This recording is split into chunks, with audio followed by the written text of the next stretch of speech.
Materi kita hari ini adalah kesalahan penggunaan insektisida atau pestisida yang sering dilakukan petani. Apa contoh kesalahannya? Ini sebagai contoh di depan Anda, kan ada barang nih ya kada? Kan di depan Anda ada barang dan ternyata barang ini tuh dua. Kan begitu. Dan ini palsu tidak? Tidak. Tapi penggunaannya berbeda. Kan seperti itu. Maka mari ulun jelaskan, mari kita mulai materi kita tentang apa itu label pestisida. Ini loh, kita kan kadang jarang, taunya merek ya tidak? Kadang jarang membaca itu tuh apa sih sebetulnya ya kada? Nah, merek, kemudian isinya apa, kemudian kegunaannya, bahan aktifnya apa, begitu kan? Nah, maka mari ulun jelaskan satu per satu apa itu label pestisida. Jadi yang namanya label itu berisikan informasi-informasi tentang suatu produk, baik itu pestisida, pupuk dan lain sebagainya. Dan di sini berisikan informasi, berbagai macam informasi supaya kita semua tidak salah menggunakan pestisida atau sarana produksi yang akan kita beli. Yang pertama, yang di label pestisida ini yang pertama adalah pasti ada nama dagangnya ya tidak? Nah, karena dan biasanya yang namanya nama dagang ini pasti tulisannya besar atau ganal kan seperti itu. Nah, tulisannya besar. Dan terkadang kita cuman kelihatan namanya aja, hafal namanya aja kan seperti itu. Padahal masih banyak informasi-informasi yang perlu kita pahami dari pestisida ini sendiri. Kan di sini ada mereknya apa? Regen. Nah, seperti itu. Kemudian di bawahnya, di bawah Regen di sini ada tulisan namanya insektisida. Ya tidak, ini merupakan informasi jenis pestisidanya, insektisida, fungisida dan lain sebagainya. Ulun pernah satu kasus waktu itu di Sumanggi. Ada seorang bapak-bapak ingin nyemprot hama jenis kunang-kunang. Suatu ketika beliau pengen nyemprot seperti itu, kemudian katanya nggak mati, kemudian datang ke saya, Pak, kenapa katanya punya ulun kada mati-mati, padahal ulun semprot udah beberapa kali kada mau mati-mati. Oh ya, hamanya apa? Kunang-kunang. Pian nyemprot apa? Amistartop. Harusnya yang digunakan adalah insektisida, sedangkan amistartop adalah fungisida. Nah, itu yang mesti kita pahami. Jadi kalau misalnya di antara pian-pian semua di sini, di antara bapak-bapak semuanya di sini, ada yang belum paham apa itu pestisida. Jadi penggolongannya pertama ada namanya fungisida, berarti untuk jamur. Kemudian insektisida untuk hama jenis serangga. Kemudian ada bakterisida, berarti untuk bakteri. Jadi ingat ya, bila misalnya yang nyerang itu adalah bakterisida, jangan pakai fungisida. Nah, kemudian misalnya lagi penyakitnya adalah fungi atau jamur, jangan pakai bakterisida, luput ya tidak? Ya sama kayak sakit perut, ya pakai obat sakit kepala, mau sembuh tidak? Ya nggak bakal sembuh. Karena apa? Karena tujuannya berbeda. Nah, kemudian lagi ada namanya rodentisida. Apa itu rodentisida? Nah, rodentisida itu racun tikus. Kemudian lagi ada namanya moluskisida. Nah, berarti siput. Jadi jangan pakai insektisida untuk siput. Nah, jadi namanya moluskisida berarti itu untuk siput. Kemudian lagi ada namanya akarisida. Yo, apa akarisida? Apa? Bukan akar, tapi jenis kutu atau tungau. Jadi kalau misalnya yang menyerang itu tungau, yang menyerang itu kutu-kutuan atau hama yang kecil-kecil, berarti harusnya disemprot dengan akarisida. Jadi jangan sampai salah tukar, jangan sampai salah beli. Kenapa kita di sini kayak sekolah begitu kan? Karena kenapa kita sekolah? Tujuannya nanti kalau memang ulun sudah meninggalkan dangu, kan ulun kada tahu nih ulun berapa lawas di dangu kan seperti itu. Ulun pengen setelah ulun kada ada pian-pian pintar sudah bertaan, pian punya pengetahuan, pian banyak punya pengalaman, pian banyak punya informasi supaya jangan salah. Kemudian setelah kita di sini mengetahui di sini nama di bawahnya adalah insektisida atau nama dari pestisida. Nah, kemudian di bawahnya di sini ada tulisan grup 2B. Masih ingat materi kita yang tentang antraknosa? Nah, kan? Jadi kalau memang grup 2B sudah tidak mempan, jangan sampai Anda pakai grup 2B lagi. Masih ingat tidak materi kita tentang antraknosa? Nah kan ketika antraknosa golongan 1 tidak mempan, golongan 1 misalnya benomil, metil tiofanat, yang topsin itu kan topsin misalnya. Nah topsin itu golongan 1. Jadi kalau memang ternyata golongan 1 sudah tidak mempan, jangan lagi pakai golongan 1. Di sini ada loh tulisannya. Ini kelihatan nggak di sini? Coba dilihat. Ada nggak di situ tulisan 2B? Nah kan?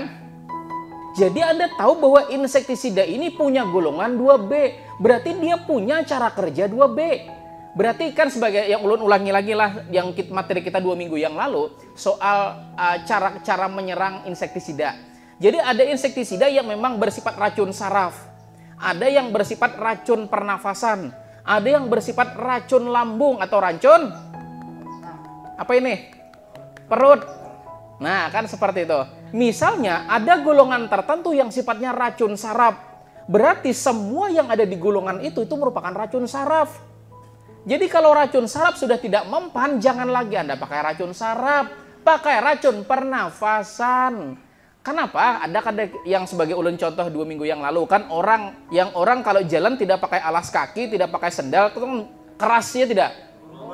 Nah, orang yang main gitar gitu kan pasti di sininya kerasnya tidak. Nah kan begitu. Jadi karena sudah terbiasa, maka yang terjadi ada perubahan di bagian tertentu itu.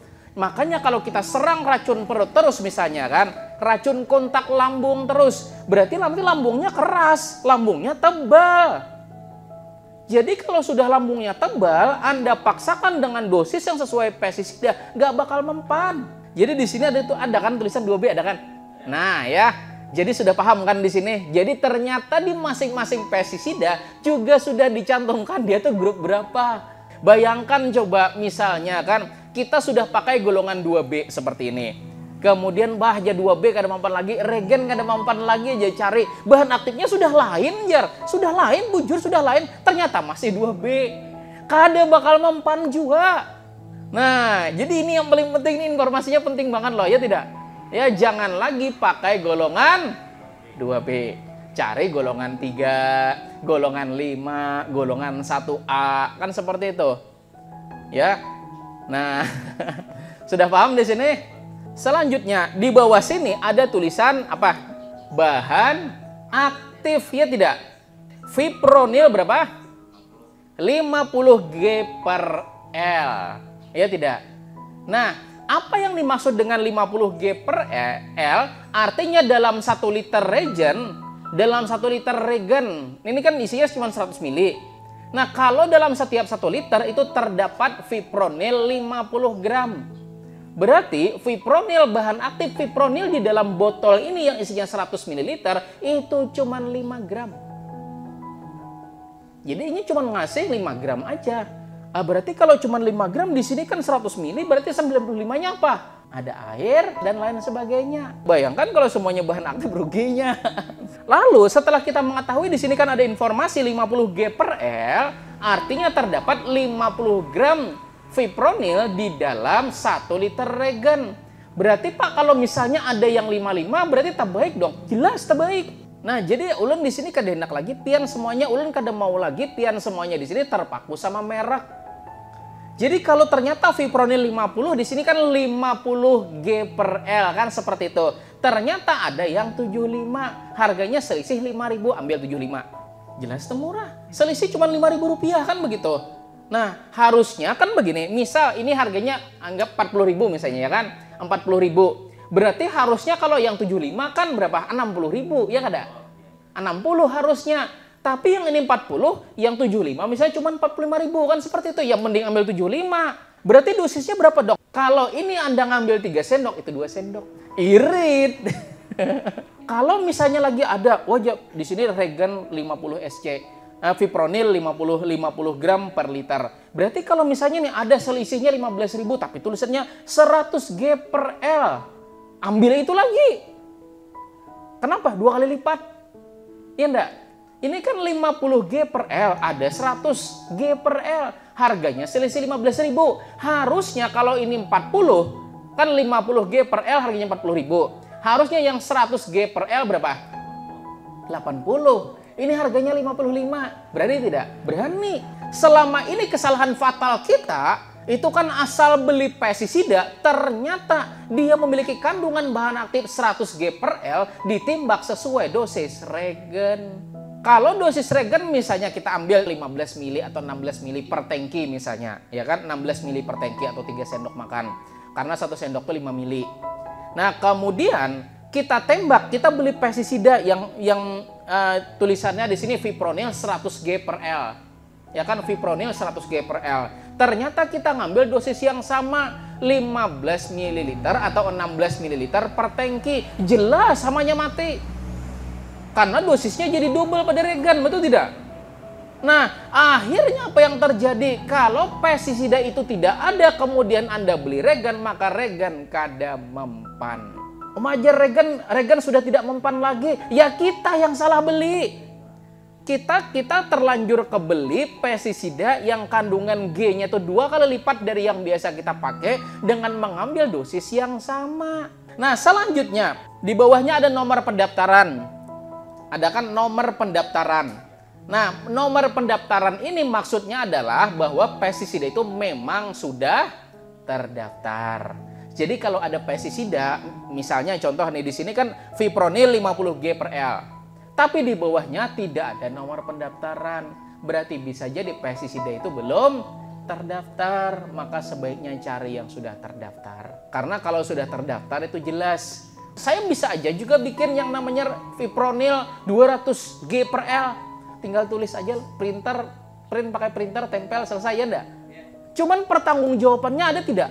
Kan akhirnya ilegal kalau tidak dipertanggungjawabkan. Kan paling gampang banget bikin pestisida itu paling gampang. Anda ambil air aja, cari botol, ambil air, print stiker pakai printer kan begitu. Tinggal tempel selesai. Wajar di sini kan 200 G per L. Iya, cuman tidak ada pendaftarannya, maka jangan dibeli. Takutnya apa? Palsu. Kemudian lagi di bawahnya di sini ada tulisan bagaimana cara pestisida itu bekerja. Di sini ada tulisannya insektisida sistemik racun kontak dan lambung berbentuk pekatan suspensi berwarna putih untuk mengendalikan hama pada tanaman cabai, kentang, kubis, kelapa sawit dan lain sebagainya. Nah, kemudian yang selanjutnya di belakangnya. Nah, ini warnanya kuning. Nah, jadi yang ini warna kuning ini disebut dengan pita pestisida, menunjukkan seberapa berbahaya pestisida tersebut. Nah, jadi ada tingkatannya. Mulai dari tingkatan yang paling bawah itu pita warna hijau. Pita warna hijau itu menunjukkan daya bahaya sedikit, bahayanya rendah. Nah, kemudian yang di atasnya kan yang paling bawah di sini tuh yang warnanya hijau. Naik ke atasnya lagi tuh di atasnya warnanya biru. Jadi hijau dulu kemudian biru. Biru itu sudah cukup berbahaya. Jadi kalau ada di sini kan ada pitanya warna biru. Berarti biru itu berbahaya.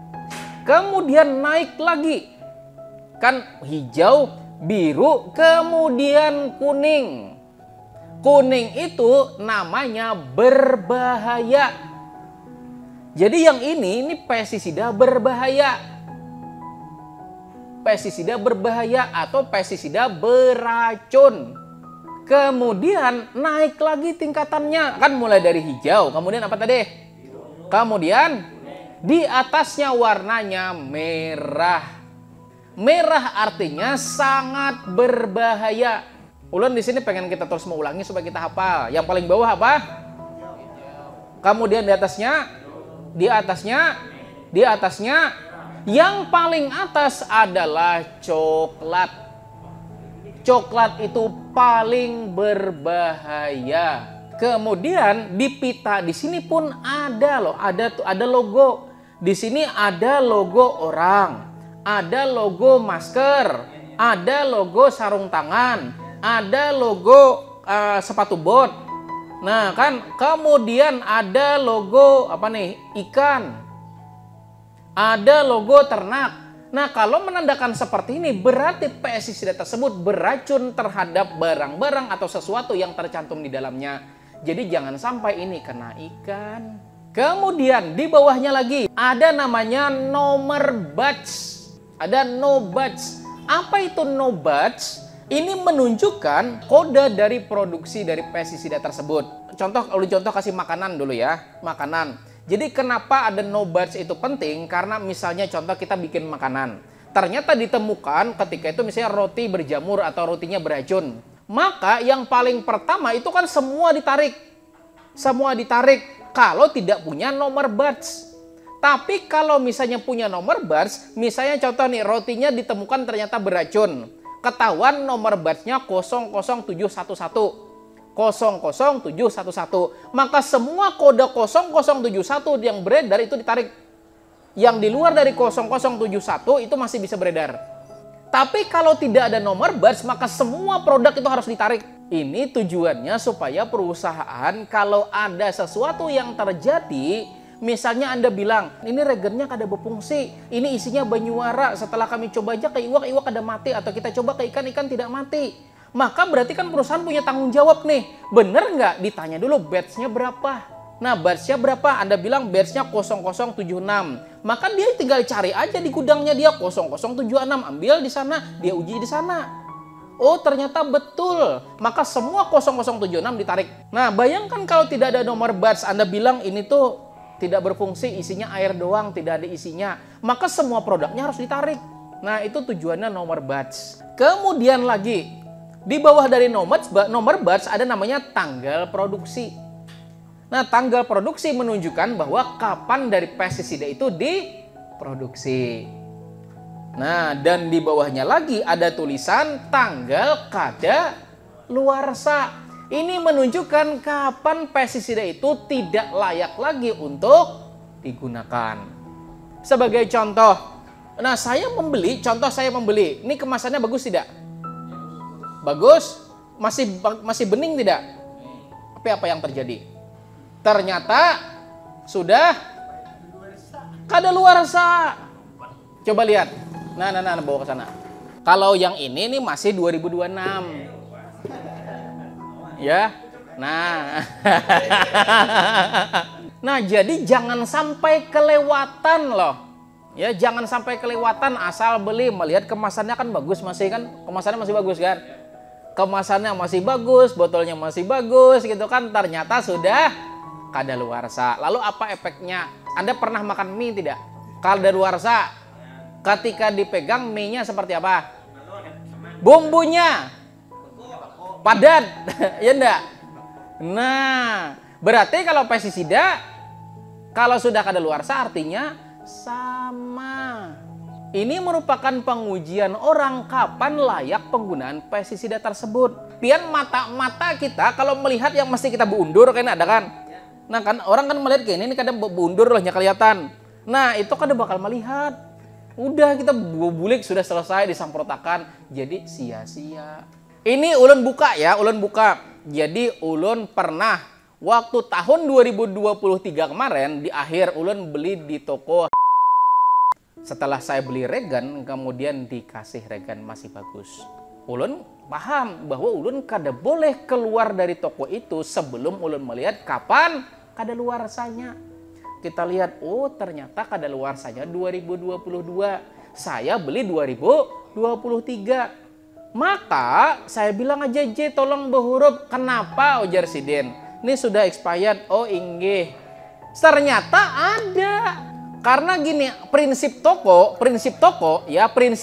semua toko pertanian itu prinsip diajari namanya FEFO. FEFO. F-E-F-O.